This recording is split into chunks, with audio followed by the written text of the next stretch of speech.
Good evening and welcome to UK Crime Book Club.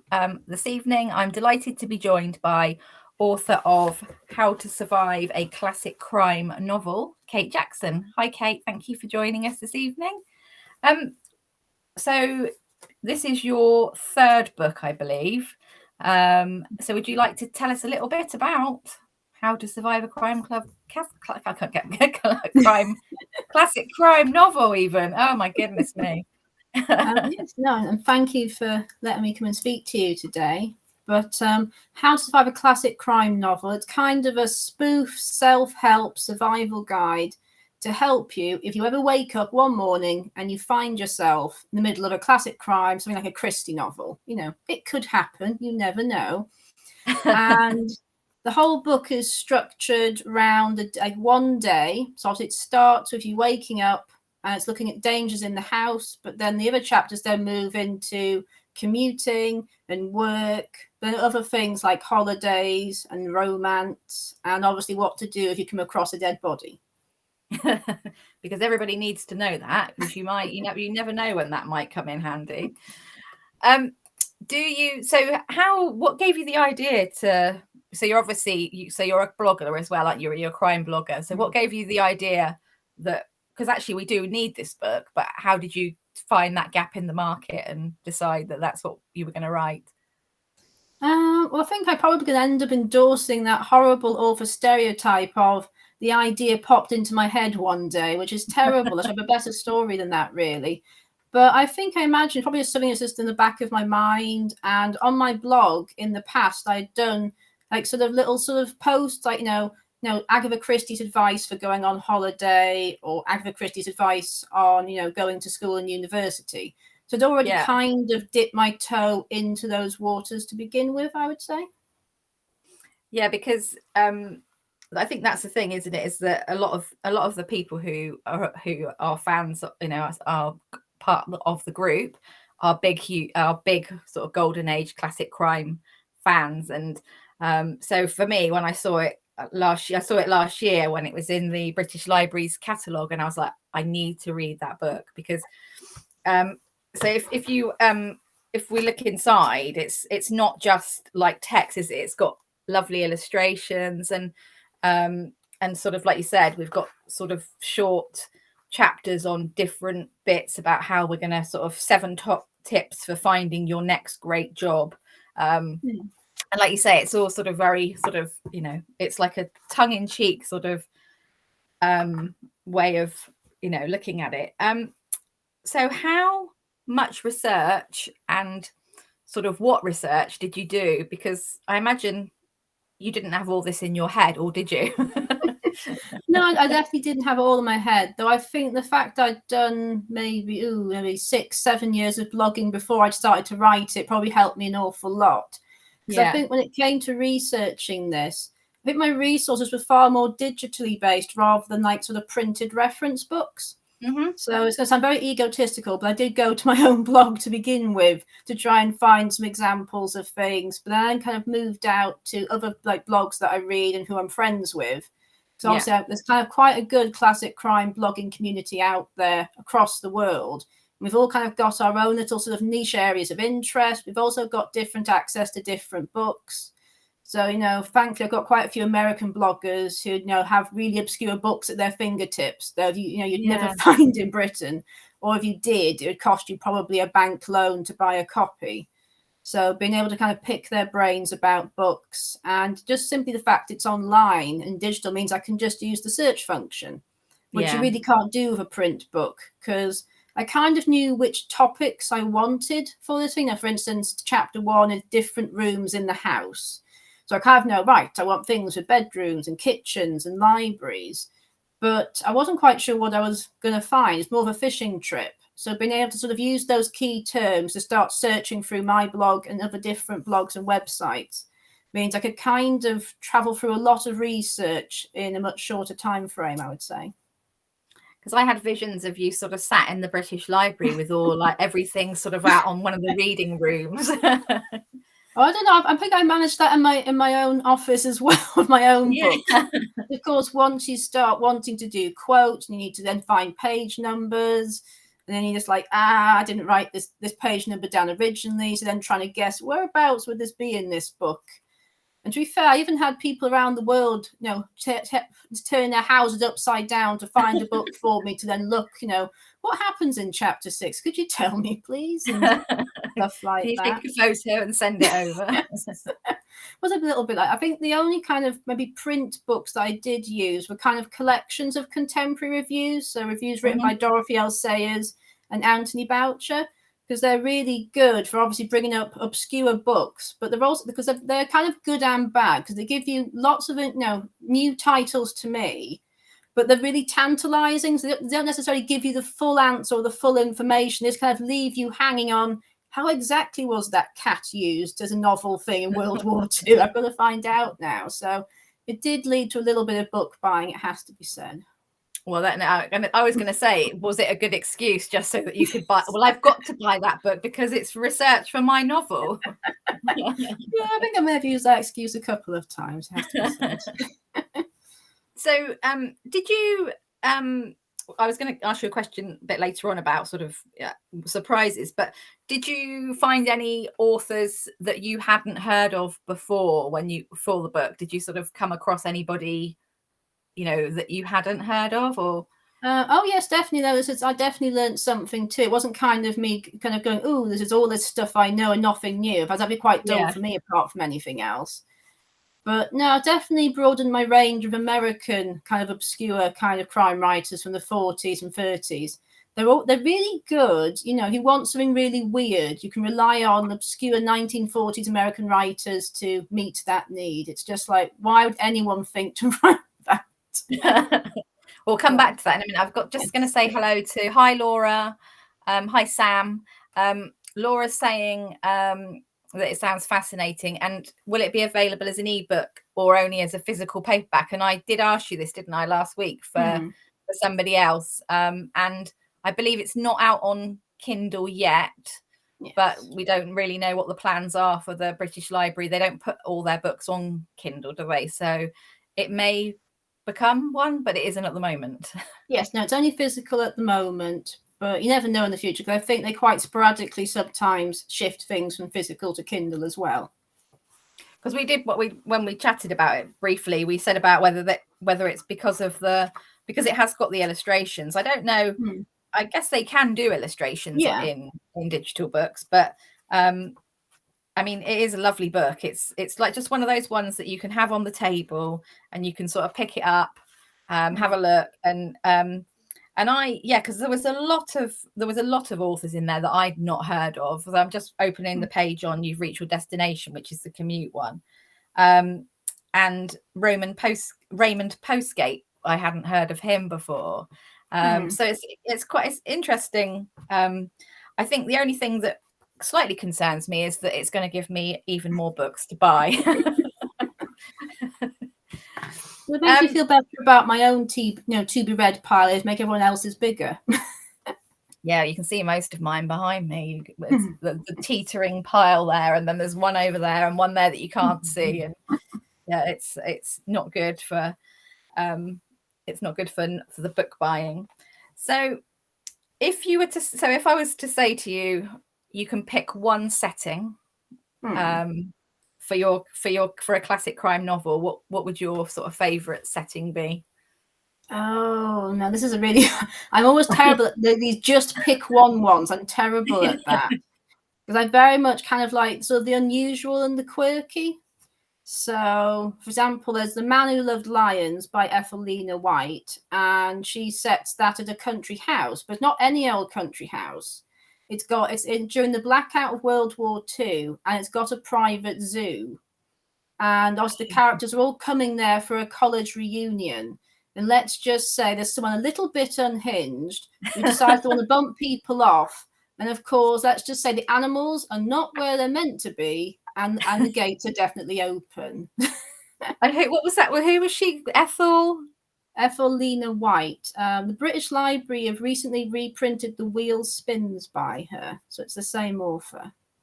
Great. I mean, that sounds amazing. I was going to say country house. I think for me, sort of Agatha Christie, the big sort of dysfunctional family in the big dysfunctional house is sort of my sort of favorite sort of setting. Although I do quite like sort of sort of like a travel one as well. So not so much of a plane, because I think there is like Death in the Clouds, isn't there? So which is not one of my favorite Agatha Christie's, but like more Murder on the Orient Express and Death on the Nile are, they're classics, aren't they? So those, I quite like that sort of setting as well.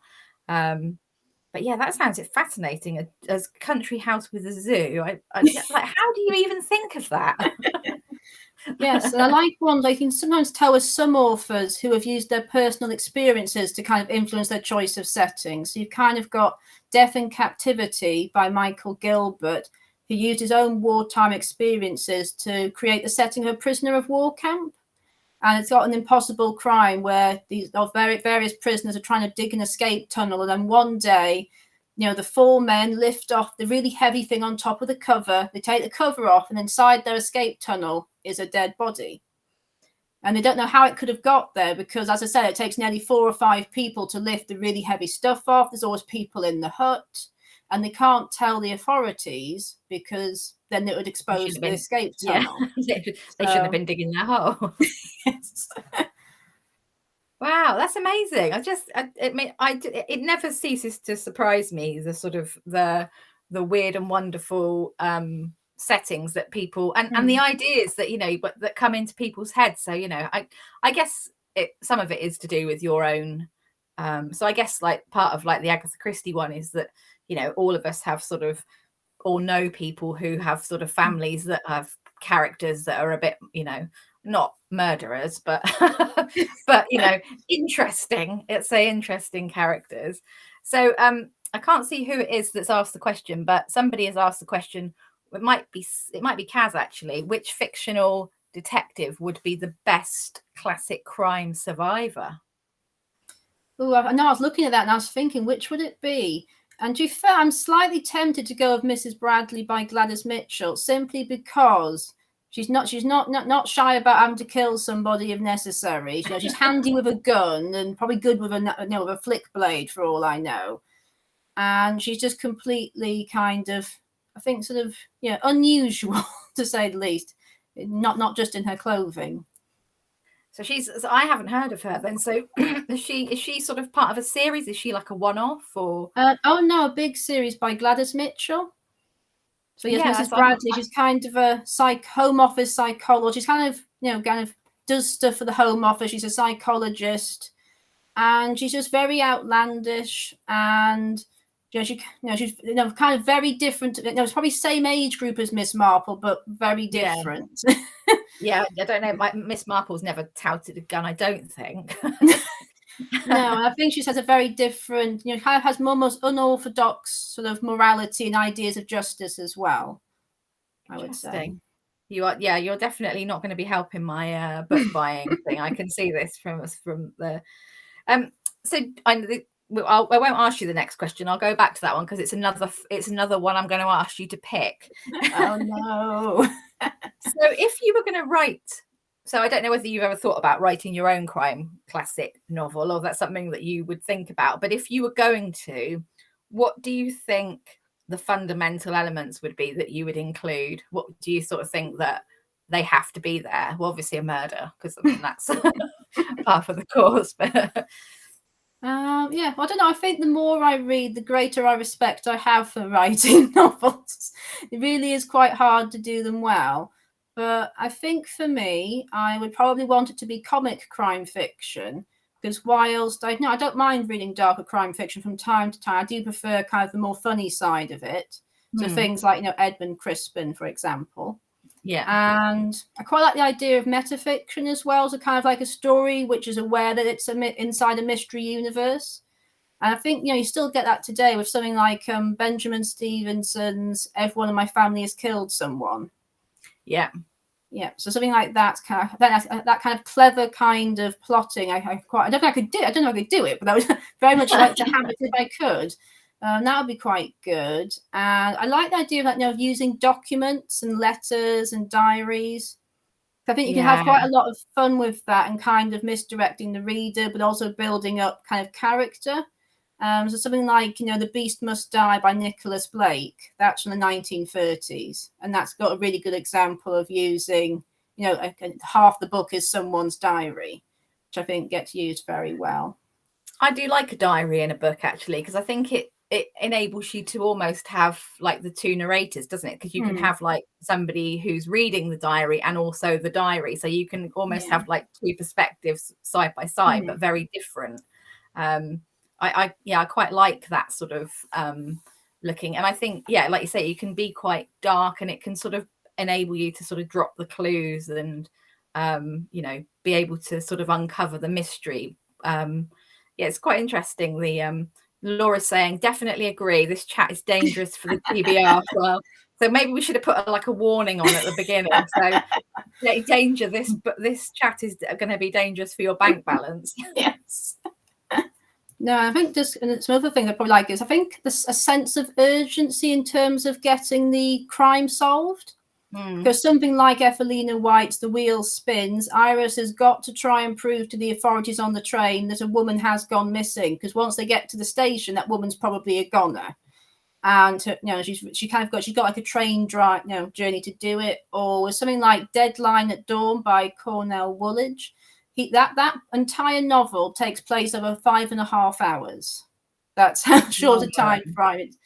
But it's not like a kind of Jack Reacher, all guns slinging kind of thing. But it creates a very unique tension of its own, where the two main characters are trying to solve this murder so they can get the night bus at the end of the night, early morning.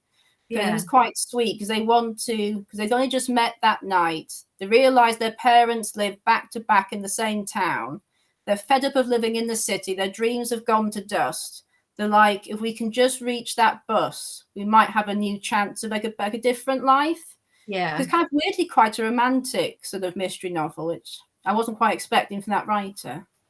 No, that's quite interesting, isn't it? Because I think that's the thing, isn't it? Is like quite often, I think we were talking about it on Sunday when we had our August Fest. We were talking about like the other side of love, of when love goes wrong.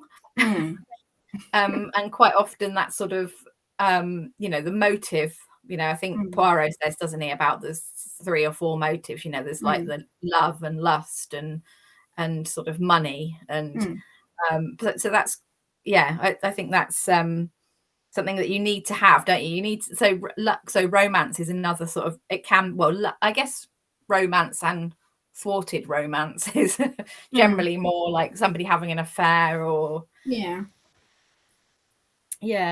so so you said, sorry, we said so that sense of urgency is sort of that sort of quick, and I guess that's also like sort of links into like Locked Room, and because John Dixon Carr, we were talking about when we at the beginning where we were saying about John Dixon Carr, and he's like I hadn't realized, but one of the sort of, he's one of the sort of key people who can do that sort of locked room sort of mystery. When you were doing your research, what was the sort of most unique motive you came across? Oh, yeah, that's a very good question. I think the weirdest one, it's not a story I've managed to read, but someone let me know about it, was to see if someone would come back from the dead. That was the motive. Right. In a short story, yes. I'm just like, seriously? But yep, somebody went there. I think another one that I have read recently, like last month actually, was so a meteorologist wouldn't make it rain on election day. So yeah, you really can get like very weird, just unique to that story kind of motives, I think. Yeah, because it is quite I guess there's a lot of books that have, they have the sort of the fundamental, sort of like the hate, the the money, so I guess having to try and to steer your way to something a little bit more adventurous, unique is quite difficult. Did you find that when you were, so is it, so English versus American authors, are the American more, are they more what's the word, experimental, or is it sort of a mix? I think it probably is quite. The two I've suggested just so happen to be American, Do they? but I wouldn't be surprised if there's some weird British ones lurking out there as well. And I don't necessarily know that all the best motives have to be the most unusual. There are some No. where, because I was thinking about Christie's ones, and Yeah. there's that idea of you killing off person A so that your real victim, person B, gets blamed for the killing of person A and gets hung for that crime. Yes, that was there's the what's it called? I've got it here. I was trying to be good and not do spoilers. Oh, okay. I won't say it then because I can't remember. I do Oh. know, I do remember what it is, but I'm not going to say it now. So if you haven't read Christie, Yes. you'll have to read all of them. There's only about Yeah, 70. that's It'll it. be fine. Yeah, I mean, she is really clever because when you're sort of going through, you sort of think, and I guess that's a good, that's a classic, isn't it? Where you think you know where you're going, and then the author manages to lead you somewhere completely where you think, oh yeah, it's I'm thinking of one particular where you think from the outset that it's the husband, and all the way through the book you're led to believe it's the husband, and it is the husband. I'm not going to say which one it is, but it's not just the husband, but that all the way through you think, well, it can't be him because that's too obvious. Yeah. But it isn't obvious at all when it actually happens. Yes, he's part of it, but it's not just him. But I'm not going to say which one that is, but it's a good one. So your blog is called Armchair Sleuth. Is it 1920? That's my handle, but my blog's called Cross Examining Crime. Ah, okay. So your handle for Twitter and Instagram is Armchair Sleuth. And you do a thing on a Monday, don't you, where you do the covers? Is it called? It's Murder Every Monday, which is named after a Pamela Branch mystery novel. So what happens on a Monday? What do we? Well, obviously, there's all the. I kind of have a list of themes you can find on my blog page, and so each Monday there's a different theme for what object you need to have on your mystery cover. So I think yesterday it was London landmarks or scenes. And I think previously we had, has to have sporting equipment or activities on. I think Poison's coming up in September.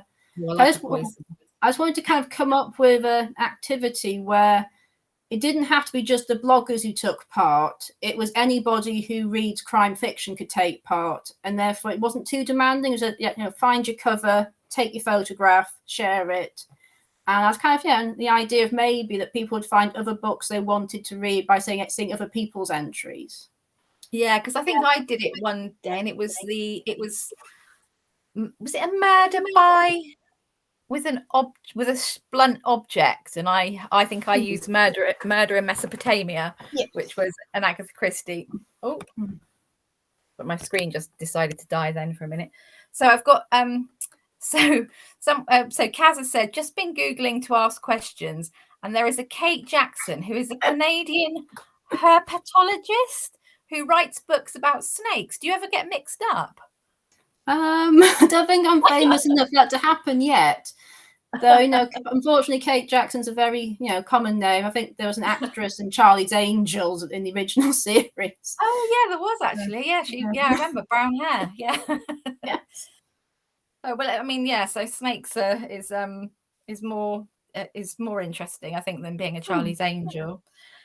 So we're talking about your being a crime. How long? So this is your third book, isn't it? And you've written two collections of puzzles, the Pocket Detective and the Pocket Detective 2.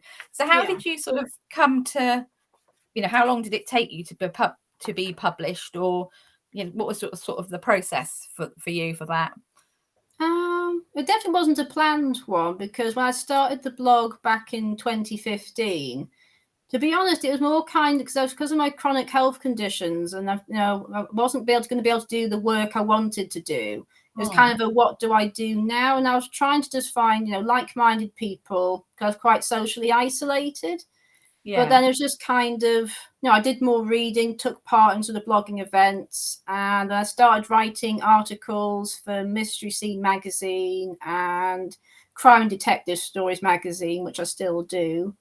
And I was fortunate enough to write a chapter in the book, The 100 Greatest Literary Detectives, which is edited by Eric Sandberg. So I got to do a chapter on Junita Sheridan's Lily Wu, a nice, suitably obscure sort of Chinese detective from the 1940s and 50s.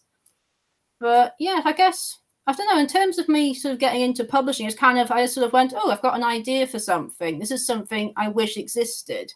So I kind of managed to, because I'm obviously friends with Martin Edwards, I kind of shared, I've got this idea for a puzzle book. Do you think the British Library might be interested? Is it just a bit too silly? He was like, no, I will pass on the idea. Then they got in touch, and then I sort of was able to do a proposal for them. And it kind of set off from there, really.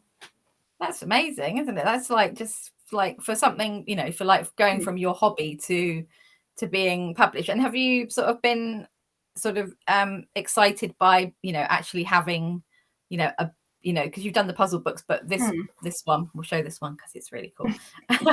Is that like really, has that been like a really sort of exciting time for you to sort of see it out and about? And yeah, no, it has been very exciting. It's also slightly, I've been very busy kind of preparing for different talks and writing sort of articles. So sometimes I've been a bit too busy to go, hang on a minute, I've actually done a book here, but I'm sure I'll get a chance at some point to do that. Yeah. Because you do quite a lot of talks, don't you? You said at the weekend you were doing one.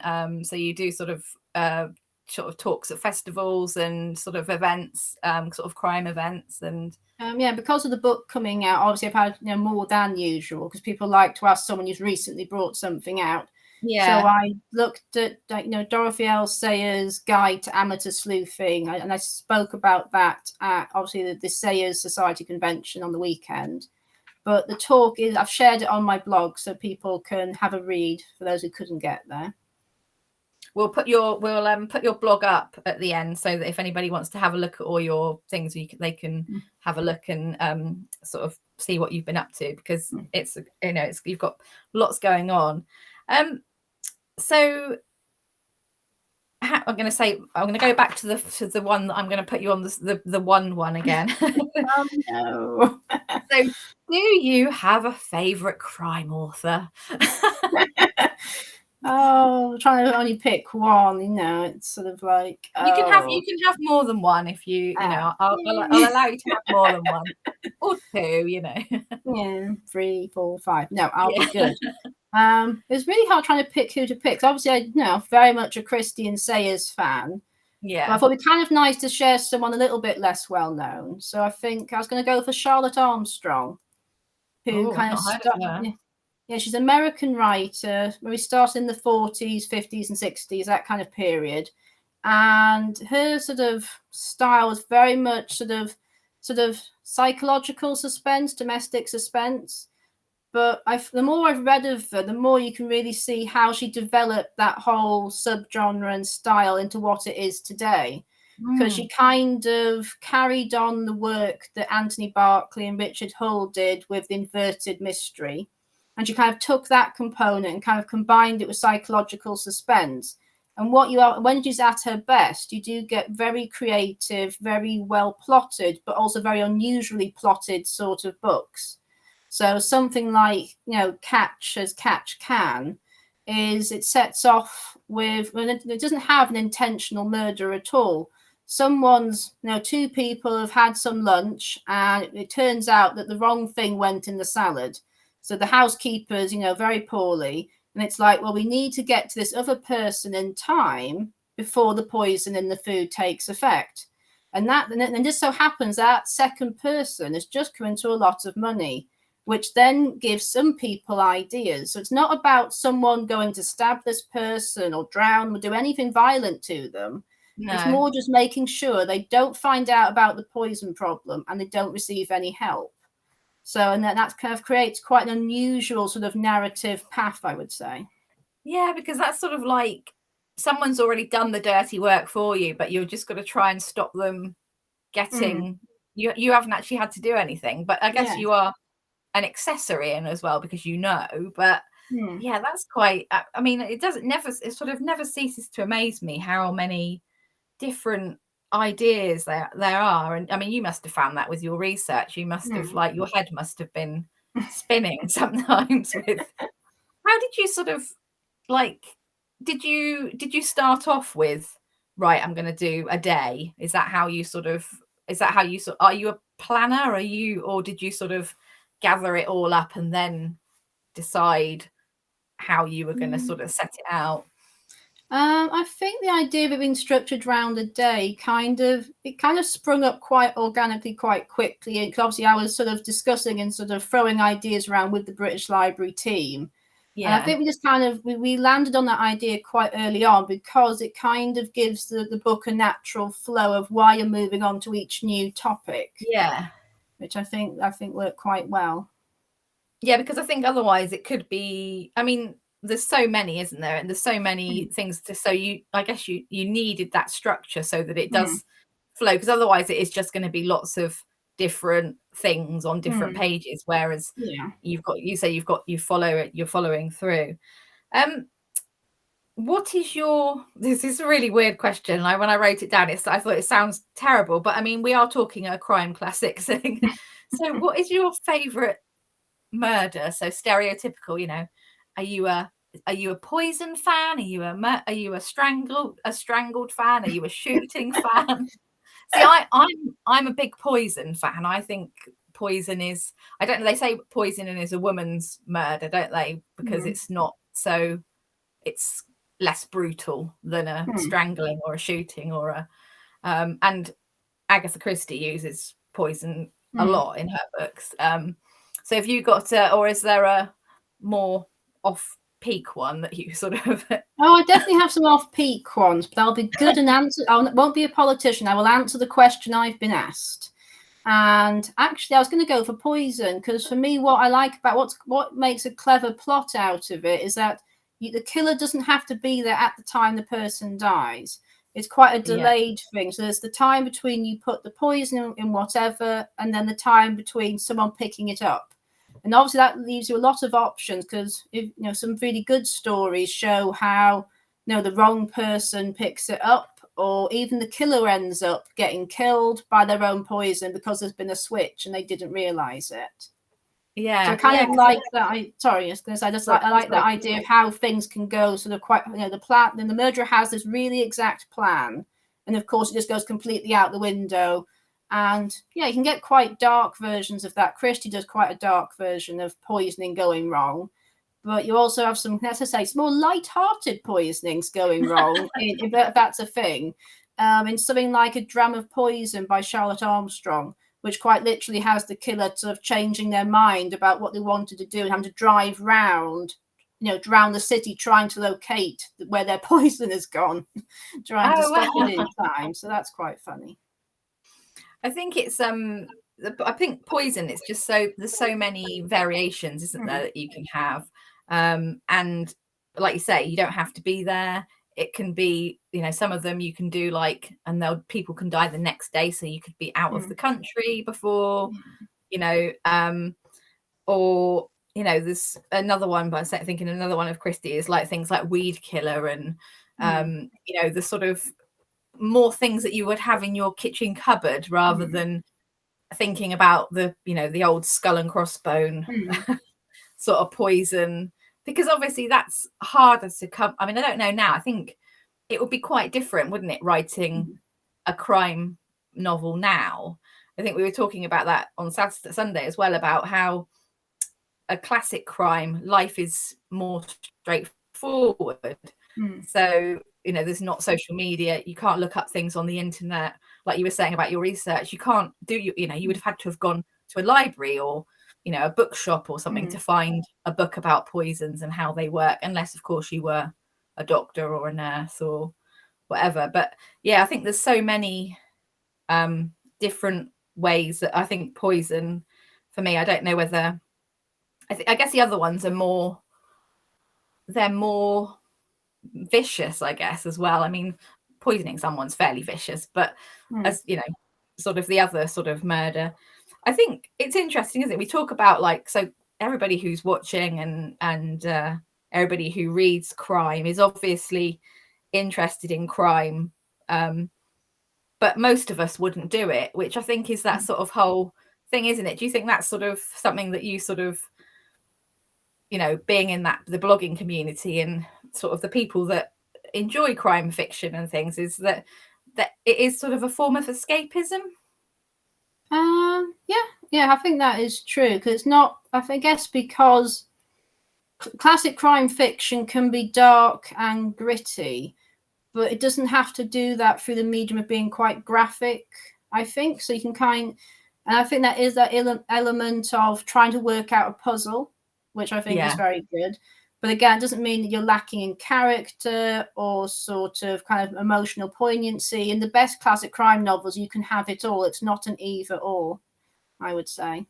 Yeah, no, that's true. I think that the, you know, that's the thing, isn't it? Is that they have, and I'm wondering, sort of thinking about, we were talking again before we came on about the British crime. I've got them here. I'm trying to read what it's called, British Crime Classics, isn't it? The British Library Crime Classics, which that sort of classic crime has really had, or you know, it's sort of been building, hasn't it, to the Renaissance. But I think things like the Glass Onion film and those sort of, but they're very much based on sort of classic crime, aren't they? You know, you're detective and your sort of your house, even if it is a, you know, massive island with a glass onion in the middle of it. But I sort of, do you find that sort of quite interesting, how we've moved forward so much, but actually we're still holding on to those fundamentals of the classic crime within the modern setting? Yeah, I feel like maybe sort of film and TV in general is sort of looking backwards, because often, you know, they have the Disneys remaking their animations. You've got them, you know, you've got the umpteenth Christie adaptation again. So kind of people are looking backwards to that. But in terms of kind of like, you know, more original stuff, I really enjoy Only Murders in the Building. Yeah, somebody else said that. Yeah, they're really good. Really good. I really like the way that you're kind of solving it alongside the characters. So it kind of, in that sense, really captures what it's like to be an armchair detective reading a book, I would say. Well, I think we all like that, don't we? We all sort of like to, I think most people who read crime, I think, want to be the detective, but most people don't actually want to guess. I don't want to guess. I think I feel cheated if I guess, because I'm like, no, I don't want to know. That wasn't supposed to be who that is. And I think that's probably why I like the ones that sort of like the John Dickson Carr and Agatha Christie, who are very clever at that sort of sleight of hand, sort of like, you know, they give that it's there if you want it, but if you don't want it, you don't have to have it, sort of thing. And was that quite, with your research, did you sort of, was that something that you sort of investigated more, that sort of how people, you know, how the plot sort of works, and, you know, how many sort of different ways there are of sort of being able to let the reader know there's something going on, but not exactly what it is? I don't think it's very explicitly looked in this book, but I think during the course of my blog, I am quite interested at looking at how they plot things in terms of, when do you bring up this piece of information? When does the killer first appear in the book? Yeah. And with something like Christie, she will put that clue in plain sight, and she will make you read it. She'll put it in, you know, sort of 10-foot high letters, yet you'll come away with the wrong interpretation of it. Because I was rereading Evil Under the Sun earlier this year, and even in the first few pages, she's already setting you up to have the wrong impression about a character, because that'll then smoke screen them for you realizing that they're guilty, which I thought was really clever. There is one thing I have learned in my research, though, is that there are people who are very keen on reading the last chapter of the book first. They know who did it, and then they'll go to the beginning and start to read through. I can't understand that myself, but I think the reasoning was they like to then know the solutions, so that they could then look for the clues as they went. Yeah, see, I think I don't see that. Would, to me, is that's sort of like, that would be as bad as me guessing. You know, that would be, I guess sometimes when you read a book, it can be really tense, and I have peaked before if I've sort of like, if I don't want it to be somebody, and I'm like, if it's going to be this person, I'm not reading anymore. But that's different than like sort of trying to work it out. I think that's just like, yeah, just being a bit of a scaredy cat. When you did your when you were doing your research for the book, did you find anything that shocked you or surprised you that you weren't expecting? I think one of the interesting things I found was the way that a way of disposing of a body in a novel was then used by someone in real life. And I know people can kind of read a book and then they'll do it, but this was a much more close contact thing, because it was The Sands of Windy by Arthur Upfield. And he was in Australia. He was only on his second, Napoleon Bonaparte mystery, and he was wanting to find the perfect way of disposing of a body. He was a boundary fence rider near a sheep farm. He was talking to his various colleagues. Oh, how would you get rid of a body? And one of his colleagues came up with the method that you burn the body alongside a kangaroo. I'm assuming because they are in Australia, so that you can get. Yeah. I'm guessing back then that was less of a suspicious activity. And then you took all the bones out, you crushed them, and then you let them fly away in the wind. And then you used acid to dissolve any metals. And Upfield's like, that's good. I think it's a little bit too perfect, though. I don't think it's going to work in my book. I'm going to have a little bit more of a thinking time. Unfortunately for he and his friend, another colleague called Snowy Rowles was listening. And in the next sort of year or two, he went on to kill 3 people, and he disposed of them using that method. And in the end, he was only taken to trial for one of them because there was quite literally no evidence left of the other 2 people at all. And Arthur Upfield then had to go to court to testify that Snowy Rowles could have heard about the disposal method that's in his book.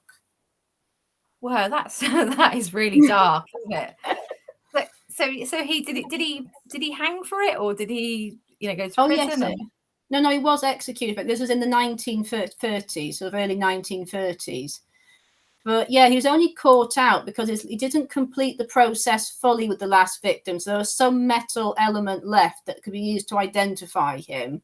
And the fact that the third victim was not so socially isolated, he was quite a good letter writer. So the people who knew him were like, he stopped writing his letters, where is he? Whereas the other 2 were very sort of transitory sort of workers. You might be here today, gone tomorrow for a few months. Yeah. So, Wow, that is quite dark, isn't it? That's and the cat, it's really random as well. I mean, like you said, they were in Australia, but like the burning of the kangaroo by the side of the road, it's like, it's just like. I guess it was to maybe equate for the amount of ash, maybe, or perhaps it was more because maybe they saw kangaroos as a pest, so people would not be as suspicious. I don't think you could do it now. I think people would be very upset if you did. I think they would be quite upset. What did so I'm going to ask you another pick your favorite. So do you have a favorite sleuth or detective? Oh, well, I'll pick somebody I haven't mentioned already. I'll make it easier. I've got a favorite sleuthing couple who are Jane and Degbert Brown, who are created by Delano Ames, and they've got a 10-book series, and they're kind of like they're the kind of girlfriend boyfriend in the first book, but then after that they're kind of married for the rest of the series. And Jane's kind of becomes a mystery novelist, so she writes up their cases. And obviously her husband, I don't think he suffers from a lack of self-esteem. He's not too arrogant, but he's kind of quite sure of himself. Oh, I'm going to lead the case.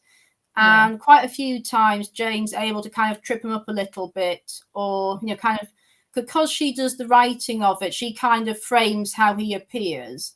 So I think in Death of a Fellow Traveller, he gets a bit too chummy with a very good-looking blonde, and she's not impressed. So when it comes to the next scene, and he's like, "Let's go and reconstruct the murder, which was somebody falling off a cliff," she kind of suggests that she'll be the killer and do the shoving.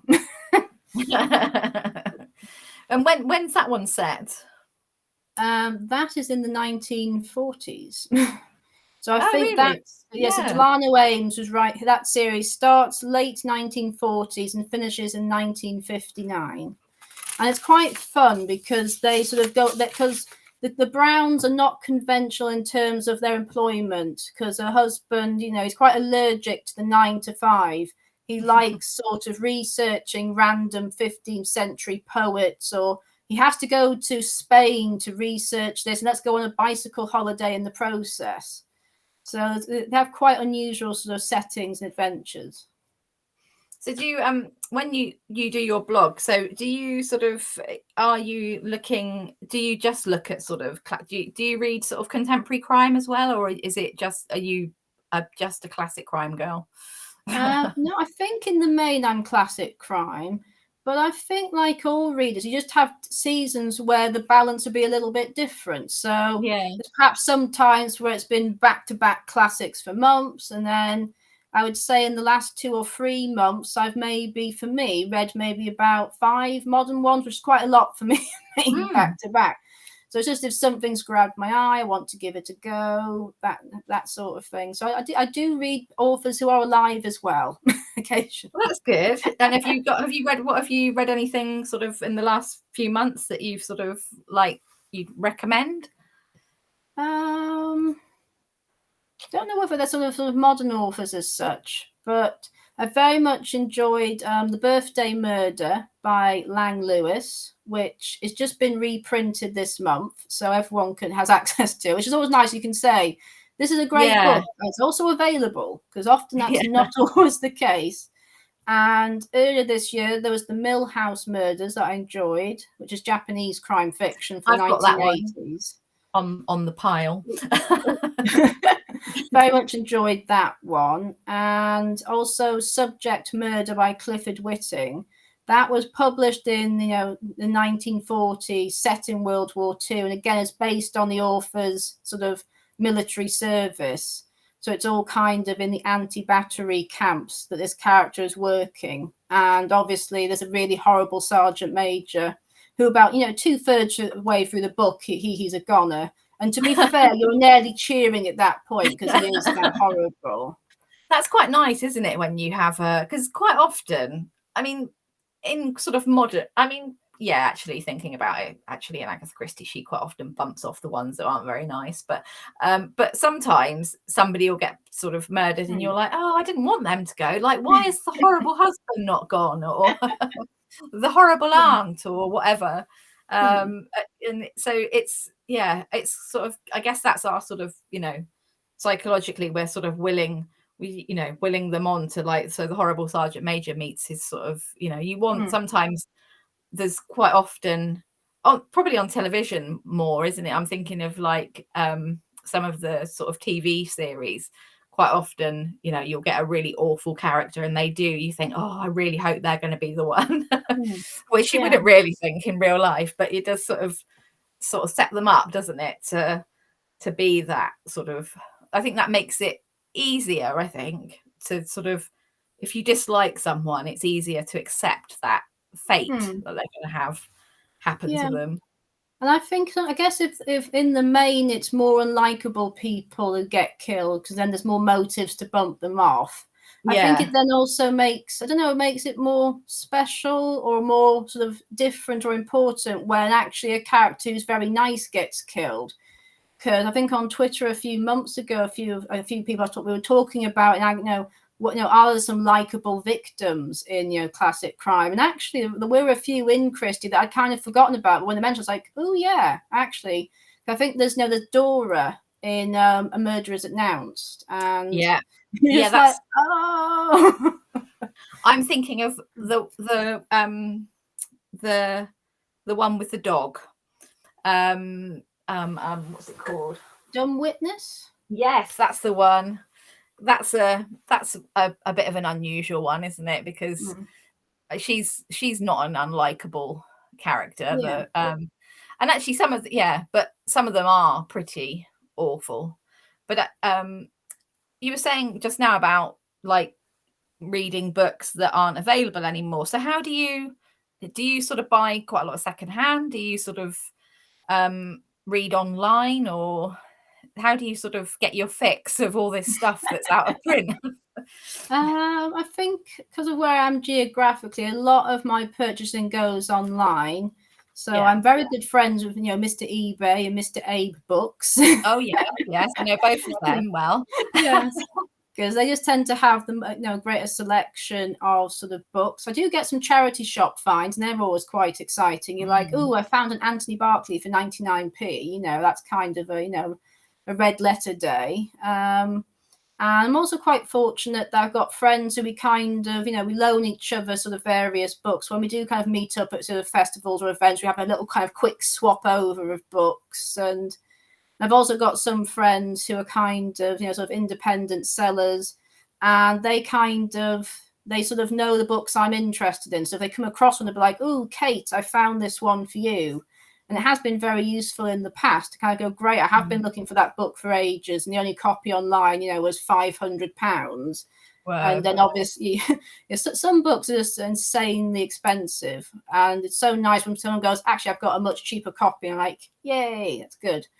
Because it always baffles me when there's sort of, I think there was, before Death of Jezebel was reprinted, I think last year, you would sometimes see copies, for like £1,000, £1,039.74. Why it needs the 74p, I was never sure. And I also was a bit like, you're not offering free postage. I feel like if anyone's paying me £1,000 for a book, I could probably afford to give them some free postage. But they've become very collectible, haven't they? I mean, the Agatha Christie's, like some of the sort of early hardbacks are, they are in the thousands. And they're, but it's, I mean, it's nice. I've been collecting the facsimile hardbacks, which are sort of a few years old, or I say I have. My husband's he's friends with Mr. eBay and Mr. Abe, trying to get those, but they're getting harder and harder to source because it was quite a while ago they were published, and also they've brought out another selection, which that's the thing as well, is they get you because they bring out another one and you want those as well, and then you're still collecting the old ones.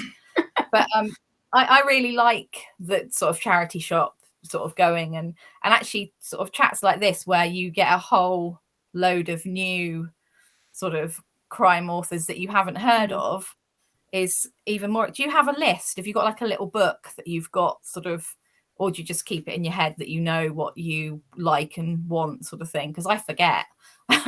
No, I do a good deal of forgetting. So I can join you on the club on that one. I did in the end put a page on my blog of my to be bought list, just so I could actually try and remember some of them. But I think otherwise it's just as I'm sort of looking online or on bookshelves, either an author's name will sort of, leap out, or it'll be like a particular publishing imprint. So I'll recognize the design of the book. So if it's a Dell map back, I'm always going to have a good look at that, because I do, as a particular edition, I do like. It's an American one, again, mid 20th century, where on the back cover there's a map which pertains to the plot. So it would be sort of, a map of the house or the train or whatever of the crime scene. Oh, I like a map. Always like a map in a book. Yeah, I've been doing that with the Tom Adams paperbacks of Agatha Christie. I mean, they're getting harder to. So the really good condition. I mean, I've got some sort of not great condition ones, but the covers are okay. But I mean, the pages are horrific, most of them. But it's quite nice, isn't it? I mean, you just need a house to put them all in. Really, you need a big you need like a big country house library, don't you, to sort of have it all in. Yeah, with sliding ladders, you've got to go for the sliding ladders as well. Absolutely, yeah. Although they could be a bit of a crime thing, couldn't they? You could have a nasty accident coming off one of those slidey ladders. Well, have lots of maybe like bean bags on the floor, and just don't have any sort of heavy busts or statues. No, keep away from the busts or statues, or fireside rugs. I'm thinking body in the library, so we'll have to. Yeah, we don't want any bodies hanging around. I think there is an American book, I can't remember the name of it, but it does involve a victim being crushed by a pile of their own books. That could be. I know, it could be any of them. There's definitely a warning in that for everybody here who's got their horrific TBR pile. So that comes with a health and safety warning. I'm have just seeing. Have all your piles at knee height or something. I think there's a Midsummer Murders, isn't there, where there's like a hoarder and one of them gets killed by a pile of newspapers that sort of falls on top of them, along with the cheese one, which somebody gets killed by a big cheese. Laura's saying, yeah, the Agatha Christie ones are being printed with the new covers. Yes, I know. I've started to collect those as well, and it's just I'm not collecting because they've just brought the Poirots out again in paperback, and I've got all the Poirots, so I've gone, no, I'm not having those. I did do it on the Miss Marples because I didn't have the Miss Marples, but yeah, it is a slippery slope. So How to Survive a Crime classic novel is out now. If you want some more authors that you don't know about, there is plenty in here, and you can also, I mean, it may save your life, this book. If you ever wake up one morning and you are in a classic crime novel, even this book could save your life. So it's out now. It is only in paperback at the moment, but hopefully that will change. So keep your eye out. So just before we go, because I was looking at the time, what's next for you, sort of book wise, or sort of if you've got anything else sort of planned? Are you allowed to say, or are you having a break? Or I've been sort of very busy with sort of talks, and I've got a talk in September for the International Agatha Christie Festival, which is suitably titled "How to Survive an Agatha Christie Novel." And and it's a choose your own adventure styled talk. So the audience are going to be kind of given choices of, do you want to go to this room or that room? Do you want to use this object, or do you want to do this, do this activity or behavior? And obviously some of these decisions will have immediate consequences. Other ones will have much more delayed ones. And there's many different endings for the talk. And in one ending, the audience could die, and in another ending, you might end up killing somebody. So where? Because I went to the Agatha Christie Festival because I live in Devon, so I'm not far from there. So is that sort of set? Are you at the, I can't believe it's Tor Abbey, or are you in? Yeah, I'm in Tor Abbey, yeah. Yeah. Oh wow. So that's that's in, is it the first week of September, something like that? I'm the 15th of September. It's quite a long thing. Yeah, no, it is quite a long. So that's really exciting. So it must be like, from starting off of what was sort of your sort of hobby to be going around, it must be, that must be amazing. Yes. I've been asked in 2015 where I'd be in 8 years' time. I would not have pictured this. No, it's so good. I mean, it's inspirational, really, because especially when you've sort of had to give up things that you wanted to do, and now you've sort of gone a different way. I mean, it's really good for you, and I just think it's you never know what's around the corner, really, do you? Yeah.